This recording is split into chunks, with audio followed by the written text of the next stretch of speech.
혹시 딱히 위험하지 않은 걸 알지만 들어가기만 해도 두려운 기분이 들고 도망가고 싶은 장소가 있나요? 혹은 보거나 하려고 하면 불안하고 무서워지는 행동은요? 실제적인 위협이 존재하지 않더라도 우리는 기억에 의해 공포를 느끼곤 합니다. 교통사고를 당한 사람은 혼잡한 교차로를 무서워하기도 하고, 자기 방에서 학대를 당한 아이는 방을 두려워하게 되기도 하죠.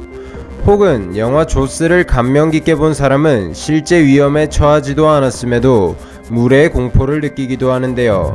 이는 모두 우리의 기억에 의한 공포입니다. 우리의 기억은 뉴런에 저장되는데요. 이 뉴런들은 시냅스라는 다리를 이용해 서로를 연결합니다. 즉, 기억을 연결시키는 것이죠. 이러한 활동을 통해 우리는 기억력을 강화시키는데요. 이것이 우리의 공포를 일으키는 주범이 되기도 합니다.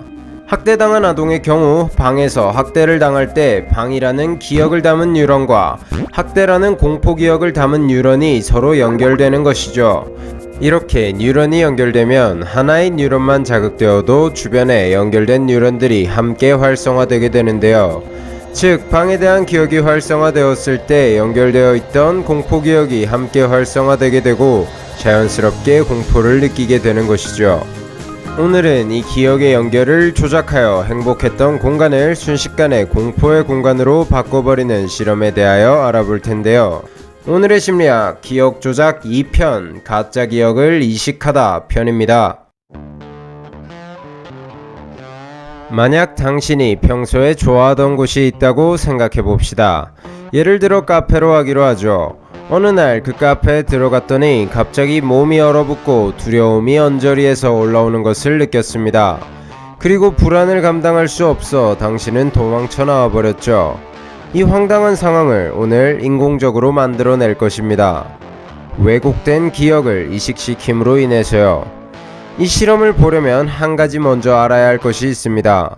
그것은 바로 광유전학인데요. 쉽게 말하면 특정한 빛에 반응하는 단백질을 우리가 원하는 신경세포에 발현시켜서 그 신경세포를 원하는 대로 활성화시켰다 억제시켰다 할 수 있도록 도와주는 기술이죠. MIT의 도네가와 스스무 교수는 이 광유전학 기술을 쥐에게 사용합니다. 우선 쥐를 쾌적하고 물도 마음껏 먹을 수 있고 밥도 마음껏 먹을 수 있는 곳 A방에 넣습니다. 그곳은 쥐에게 있어 아주 자유롭고 안전하고 행복한 낙원과도 같은 곳이죠. 쥐는 A방을 행복하게 만끽하였습니다. 쥐가 경험한 이 행복한 기억은 특정 뉴런에 저장되겠죠.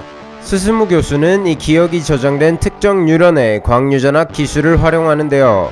녹조류에서 얻어낸 특정 빛에 반응하는 단백질 채널로놉신을 그 뉴런에 발현시킨 것이죠.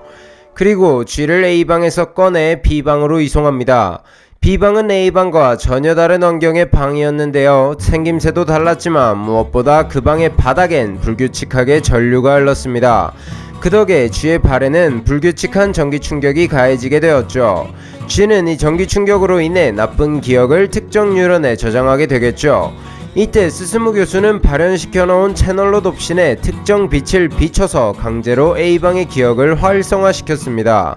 즉, 쥐가 공포기억을 형성하는 동안 A방의 기억을 떠올리게 만든 것이죠. 이를 통해 공포기억을 저장한 특정 뉴런들과 A방의 기억을 저장한 특정 뉴런들을 연결시킨 것입니다. 그리고 다음날 도네가와 스스무 교수는 쥐를 다시 A방으로 이송하였는데요. A방에선 정말 행복한 기억밖에 없던 쥐가 공포 반응을 보이기 시작했습니다. 즉, 좋은 기억만 남아있을 A방에서 쥐는 불안과 두려움을 느끼고 있었다는 것인데요.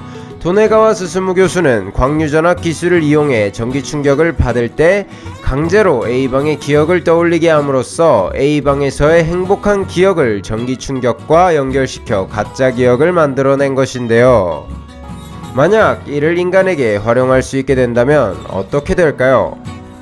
우리가 특정 행동을 할 때 행복했던 기억을 공포기억으로 강제로 덮어버린다면 그들은 우리의 행동을 인위적으로 통제할 수 있게 될 것입니다. 물론 우리는 아무것도 모른 채 말입니다. 만약 미친 과학자가 한 명 나타나 전 인류를 대상으로 한 가지 계획을 꾸민다고 생각해 봅시다. 그는 특정 기억에서 발현하는 단백질 물질을 바이러스 형태로 전 세계에 퍼뜨립니다.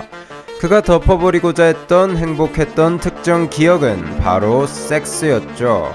우리가 섹스를 했을 때 활성화되는 기억 흔적에 특정 단백질이 발현하게 되고 광유전압 기술을 통해 이를 감당할 수 없는 공포 기억과 연결시켜버린다면 인류는 섹스를 두려워하게 될 것이고 인류 대멸종으로 이어질 수도 있는 것이죠. 아하.